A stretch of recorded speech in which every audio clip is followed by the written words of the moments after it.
Untuk sekarang bro, Yes. gimana menurut lo step-step konkret yang mereka bisa lakukan untuk at least benahin finansial awalnya dulu nih? Kita kan mau bantu mereka merdeka finansial. Merdeka tuh harus finansial dulu ya. Lu nggak bisa tuh ngomong kayak lu jadi gembel yang merdeka, itu nggak ada. Tuh lu pemulung pinggir jalan. Lu harus bebas finansial dulu baru lu bisa merdeka secara individu. Nah gimana nih step by stepnya bro? Ya pertama harus punya yang namanya kesadaran finansial. Dikit banget bro orang yang punya kesadaran finansial. Bahkan yang kayak kita omongin orang-orang yang jadi influencer keuangan ya, modal mungkin keluar negeri atau kuliah di luar negeri itu ngerasa punya skill keuangan. Padahal mereka nggak pernah pegang duit besar, nggak tahu create value-nya dari nol gimana. 0 ke 100-nya nggak pernah, ya. 0 ke 10 apalagi. Jadi harus punya kesadaran finansial. Bahwa kalian itu siapa, ya apa yang kalian butuhkan. Baru setelah itu punya tujuan finansial yang jelas. Mau apa nih, duitnya segini ya, mau kaya kah, mau ngalahin inflasi kah. Dan dari situ, ya setelah punya tujuan finansial yang jelas, ya kita punya investasi ke dua hal ya sebenarnya. Satu ya dari capital ya, atau dua kita investasi ilmu supaya kita bisa ngembangin itu. Karena saya tanpa ilmu semua ini saya nggak bisa di sini. Tanpa dulu waktu SMA ya saya ikut banyak sekali lomba belajar ini tuh ya, buku tebel-tebel saya baca itu nggak akan bisa kemana-mana. Jadi ya pada dasarnya karena itu ya saya tuh bisa di sini. Jadi penting sekali orang tuh invest di yang namanya pendidikan. Tapi kan kesadaran finansialnya harus dibuka dulu. Yeah. Karena banyak orang ini yang nggak sadar secara finansial, masih numpang di rumah orang tuanya, terus nonton live 12 jam gitu. Iya. Ya kan? Kacau itu hidupnya. UKT-nya masih dibayarin. Wah kacau itu. Iya kan? Lu masih sama orang tua lu nonton live 12 jam, lu ngasih duit. Tapi problemnya ya kenapa dia bilang kok Timothy begitu sih? Kan itu entertainment, bukan masalah entertainment, tapi apa yang dibahas di situ. Lu lihatlah manusia-manusianya jenisnya seperti apa, makhluknya seperti apa. Punya uang langsung dihabiskan, lu kasih dia duit dihabiskan lagi. Terus itu jadi contoh kan bro ke generasinya. Terus ada yang bilang juga, gue tuh sempat dapat bro clippingan dikirimin teman gue, salah satu MI juga ngirimin gue.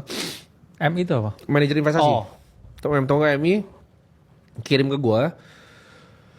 Terus gue buka, ada yang ngomong ya, salah satu orang ya, dia bilang gini bro, investasi kripto mah gue kapok, gue nggak penting. Terus kayak investasi jelek, yang penting uangnya tuh cash. Lu kasih aja jalan sesat loh ke masyarakat luas dengan nunjukin gaya lifestyle hidup yang begitu. Pokoknya uang nih habis, uang habis. Kan lu bisa lihat orang yang makan dari viewer atau kayak gimana. Ciri-cirinya adalah ketika lu udah mulai sawar-sawar, hidupnya udah mulai berubah bro. Dulunya namanya naik Avanza, sekarang mulai naik Alphard, ya kan. Dulunya ngemis, mulai BMW murah. Lu bisa lihat transisi hidupnya. Itu kira-kira yang biasa makan dari viewer tuh kayak begitu. Ya. Lu tega hasil kerja keras lu pakai untuk itu. Kenapa nggak investasi di diri lu sendiri? Iya. Contoh, lu akuntan bro. Cari misalnya course di Udemy, lu beli nih, lu jadi akuntan yang lebih jago lagi, lu bisa naik jenjangnya tuh. Terus lu bisa lompat mungkin ke karir yang lebih tinggi di dunia akuntansi. Lu bisa kerja di Big Four accounting firm, gitu kan? Naik. Ada hal yang lu bisa lakukan untuk improve diri lu. Contoh, lu belajar misalnya kripto gitu kan. Yang gak usah dari kita lah, dari yang lain. Lu investasi ilmu lah. Ya nonton YouTube-nya Aceh. Nonton kan? YouTube-nya Aceh gratis. Lu nonton modulnya Aceh gratis, ya kan. Atau lu punya skill yang lu bisa develop yang lain gitu kan. Contoh, lu mau belajar programming Web3 lah gitu. Ya. Gak usah di kita deh. Ya, lu belajar di luar. Silakan, cari. Course-nya misalnya MIT bro, Open Courseware itu ada di situ. Lu cari di MIT itu ada. Lu pelajarin, lu naik skill lu bisa improve hidup lu gitu loh. Dibanding lu kayak 50.000 lu sawer kayak ngasih LC begitu. Sadar dong. Gitu. Itu lu aja gak mau kasih pengamen bro. Pengamen di jalan. Lu gak mau kasih. Tapi itu lu kasih. Terus duit itu dipakai untuk gaya hidup yang hedon. Iya. Itu fenomena yang cuma ada di sini bro. Iya setuju sih. Ada yang bilang, tapi kan di luar negeri juga ada live streamer ya. Kalian harus bedakan gitu.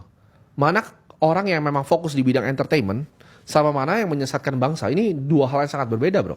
Apakah nggak ada entertainer di Indonesia? Banyak bro. Pelawak yang lucu banyak, yang keren-keren. Banyak yang channel edukatif juga membantu ada. Tapi yang bagian sampah-sampah ini gue udah resah banget lihatnya. Karena kasihan dari apa yang diomongin dari mulutnya gitu loh. Masyarakat jangan investasi, pegangnya cash. Wah anjing lu monyet goblok lu. Oh ada yang bilang gitu Ada ya? bro monyet goblok itu. Baru tahu. Dikirimin gua, banyak orang yang kirimin gua ini kok ada makhluk begini katanya. Yang nonton rame banget soalnya itu di clipping di TikTok yang nonton tuh 200.000 like bro itu. Berarti view-nya mungkin jutaan itu. Like-nya 200.000. Terus ada yang komentar-komentar, oh iya bener bang, nggak perlu investasi malah rugi, cash aja. Wah kacau bro. Kacau itu. Oh ada ya. Gitu. Jangan uang masuk lewat langsung beli barang gitu loh. Hati-hati gitu bang. Iya. Ya. Jadi gue di sini karena gue nggak pengen kalian tersesat gitu. Yang bro kakak bilang nih, mungkin gue sambungin gimana caranya. Bener, investasi bisa dua. Iya. Lu bisa upgrade skill lu yang lu udah punya nih, skill yang lu udah sekarang nyari kerja. Iya. Contohnya editor nih, ya kan. Lu beli course untuk editing gitu. Lu jadi editor yang lebih jago, gaji lu bisa naik nanti. Lu bisa naik jenjang level skill editing lu bisa naik. Lu jadi clipper ya kan. Lu belajar skill nih misalnya, gimana cara nge-clipping di YouTube kan. Bahkan gak usah keluar duit bro, bisa gratis. Lu cari di YouTube deh, cara clipping gitu kan. Gue kasih lu 1 juta, lu bisa dapat duit. Anak-anak SMA, bahkan anak-anak SMP. Lu bisa bantu tuh mama lu dengan duitnya. Itu gue kasih terus, gak akan habis. Gue kasih, duit gue gak bisa habis. Kalau 1 juta, gue bilang kan, gue buang duit ke tong sampah tuh, Napoleon tuh baru lahir tuh habisnya duit gue. Jadi gak bisa habis duit gue. Gue bakal kasih terus ya, jadi gak bakal ada berhentinya dan gue bakal kasih terus. Itu adalah cara untuk kita bisa benahin ini gitu. Dan pertama, lo harus bikin fondasi finansialnya dulu gitu. Lo punya aset yang aman ya. Bisa aset keras boleh, lo beli emas nih 6 bulan lo tabung dalam bentuk emas, nggak masalah bro, ya kan? Iya. Lo bisa jual-jualin tuh. Satuan berapa sekarang harganya rupiahnya? Ya, Dia yang lebih tahu karena dia banyak emasnya. 10 gram. Ya. Ya 10 gram gitu kan. 19 juta ya. 19 juta gitu kan. Kalau kalian punya uang bekerja ya kan, kalian bisa tabung sebagai darurat di emas boleh. Menurut gue boleh, sangat sah, hard asset kok. Iya. Gitu. Lu mendingan di emas daripada di bonds menurut gua. Oh iya. Bukan cuma menurut gua sih, menurut Ray Dalio juga sama. Lu nonton tuh video kemarin nyacat Makanya. bonds tuh dia. Ya. Jadi lu dana darurat lu menurut gua emas it's fine ya. Taruh di emas. Lu bisa punya apa? Buffer. Jadi ketika kalau lu dipecat lu jadi nggak takut gitu kan. Kenapa butuh begini? Ini butuh edukasi finansial nih. Supaya lu kalau lu dipecat di pekerjaan lu nggak kocar-kacir gitu. Lu ngemis pesangon terus kocar-kacir aja gitu. Lu udah punya 6 bulan biaya hidup lu, dan lu bisa diem, dan lu bisa mikir dulu, oke, apa yang saya mau kerjain? Lu bisa upgrade skill dulu.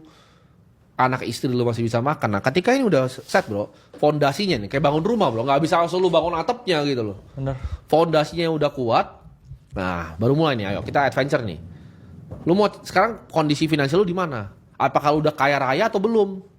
Kalau kaya raya, diversifikasi, sebar 7 sampai 8 aset. Ya. Lu beli mobil langka, lu beli jam tangan, lu beli properti di Bali. Lu beli apa bisnis private equity, lu beli fund di venture capital, lu beli fund di hedge fund luar negeri, lu beli crypto fund. Tapi itu buat very kaya.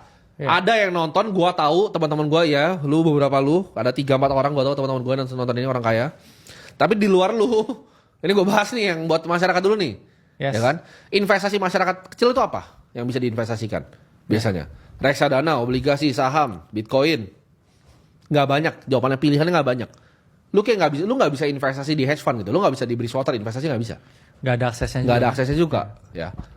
Jadi jawabannya adalah lu bisa invest di something yang ada format marketnya. Nah, kenapa gua nggak saranin main properti kalau misalnya nggak punya duit? Bahaya. Ya. 1 M nih, lu pakai untuk kos-kosan, lu gagal total, mati lu miskin. Oh, tapi ada yang ngajarin bang, mau modalnya 100 juta, 900 juta KPR, mati lu pas gitu. Ya. Gua kasih tau pasti mati. Ya. Karena kalau emang segampang itu, ya jawabannya semua orang udah lakuin, teman-teman. Kalau itu memang hal yang gampang untuk dibikin, semua orang udah lakuin. Jadi jawabannya adalah, lu lihat dulu nih secara landscaping, apa yang lu bisa investasikan. Bisnis tuh jangan disentuh dulu kalau lu masih kerja. Kecuali lu bisnisnya ada hubungan sama lu. Contoh, lu videographer, lu bikin jasa production house, itu sama tuh, kesinambungan. Tapi lu kalau videographer, lu mau bikin restoran kecil, pecel lele, lu pasti miskin. Ya. Jadi satu tuh fondasi dulu. Yang kedua tahu nih mau mainnya di mana. Ketika udah tahu mau mainnya di mana, fokuskan di situ. Oke, lu pilih. Oke, gue mau jadi investor, misalnya public equity Amerika. Tapi kan lu nggak ada aksesnya juga. Gue mau jadi investor kripto. Lu pelajarin Bitcoin itu teknologi seperti apa, cara kerjanya seperti apa. Jangan digituin lu scam. Ya, ini aset kelima bos. Ini lebih tinggi dari Amazon sekarang. Ya, lu pelajarin dulu. Ya, Bitcoin itu seperti apa. Lu pelajarin dulu teknologi seperti apa. Ethereum itu apa. Smart contract itu apa. Gimana caranya bikin smart contract sendiri. Ya, Solana itu apa. Gimana cara programming di dalam Solana? Teknologi seperti apa ya? Bitcoin penyimpanannya seperti apa? Apakah dibiarkan di exchange, belinya seperti apa? Ya, ditaruh di cold wallet seperti apa? Kalau multisig itu bagaimana? Types of account itu apa? Gitu. Pelajarin dulu ya. Lu petain dulu dan lu mapping semua. Ketika lu udah ngerti, lu baru hajar pakai duit lu masuk. Karena jangan cuma lu nyemplung aja bro ke kolam, ya kan? Orang nggak bisa berenang nih baru keluar dari kencing nih. Iya. Lu lompat nih, ya kan? Berenang, lu lompat ke air, lu belum paham cara berenang, lu pasti mati. Belajar dulu di pinggir-pinggir. Nah itu yang kita lakukan di sini, belajar di pinggir-pinggir, ya. Ya atau lihat praktek seperti ini kan? Iya, Ini kan betul. sama juga ya. Kita kasih edukasi ke teman-teman supaya teman-teman bisa lihat sama kayak Betul. dulu di kampung ya. Saya pas main bola tuh saya juga nggak langsung bisa bro. Saya pasti yang duduk-duduk di samping ya sama yang penjual cilok gitu. Ya. Lihat yang bisa main beneran. Ya. Lama-lama kan saya inspire. Ya. Terus saya belajar passing dulu, belajar shooting. Basic kan? Lama-lama bisa main di lapangan juga. Karena kan orang harus aspire dulu. Betul. Lihat tokohnya itu penting. Oh, Itulah kenapa yang kita bilang. Segalanya itu. Ya kalau nggak ada tokoh yang bisa berhasil atau yang dulu jago main bola, saya nggak bisa aspire seperti ini. Itulah Ya. alasan kenapa ya kayak Ronaldo, Messi itu bisa aspire banyak orang untuk main bola kan akhirnya. Ya. Karena mereka melihat sosok idola yang mereka ingin jadi seperti mereka. Nah ini yang jadinya jelek sekarang. Orang ini lihat bro sosok yang mereka nggak punya kapasitas dan juga kapabilitas untuk melakukan apapun. Terus orang aspire untuk menjadi sampah kan. Nah itu bahaya banget. Lu bayangin nggak? Yang lu ikutin itu siapa sih beneran? Lu pernah ketemu nggak orang lu ikutin itu? Yang lu dewa-dewakan itu? Pernah ketemu nggak orangnya? Pernah berdialog nggak dengan orangnya? Lu tahu IQ-nya nggak berapa? Ya itu dulu gitu loh. Hati-hati lu mengidolakan seseorang. Jangan lu idolain sampah terus lu jadi sampah hidupnya. Terus lu bingung along the line. Karena gini, pikiran yang ada di otak lo. Makanya waktu pas gua bahas soal mindset kan diplesetin bro. Yang kayak, oh ini genset, ini keset segala macam. Apa yang ada dalam pikiran lo, itu dari tokoh yang lu dengerin biasanya. Ya. Utama biasa orang tua. Orang tua terus biasanya anak-anak kecil sekarang sosmed. Nah di sosmed ini sumber semua sampahnya. Karena influencer sampah itu yang begitu-begitu semua. Kan dulu ambil pola pikir mereka kan. Ya. Oh ini mindset ini goblok nih. Ketika ada orang yang ngomongin mindset, serang dia, salah dia. Benar. Sekarang hidup lu jadi apa? Lu nggak usah jauh-jauh, lu lihat hidupnya mereka deh jadi apa? Berkembang nggak bahkan manusianya?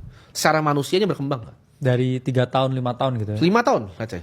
Panjangin, 3 tahun pasti udah jadi sampah. 5 tahun panjangin, tetap jadi sampah juga jawabannya. Jadi hati-hati lu idolain siapa dan lu denger opininya siapa. Karena opini itu yang akan shaping cara pikir lu seperti apa. Lu dengerin opini yang sampah Yes. terus, kayak oh uang nggak perlu investasi, itu bahaya luar biasa. Bahaya itu gua kasih tau. Oh hidup tuh foya-foya aja, punya uang langsung. Uang dikit langsung BMW. Uang dikit langsung sewa rumah. Jangan uang dikit sewa rumah. Gitu. Bahaya bro, bener bahaya, Iya. bahaya banget. Bahaya banget. Ya. Dan Kalian harus sangat hati-hati dan pilah informasi mana yang masuk ke otak lu. Jangan lu masukin semuanya. Kasihan nanti. ya tapi kan sebenarnya faktanya 20.000 orang yang di sini tuh sebenarnya udah ngerti. Udah paham. Cuman ya saya ngomong yang lain biasanya yang di luar ini. Iya.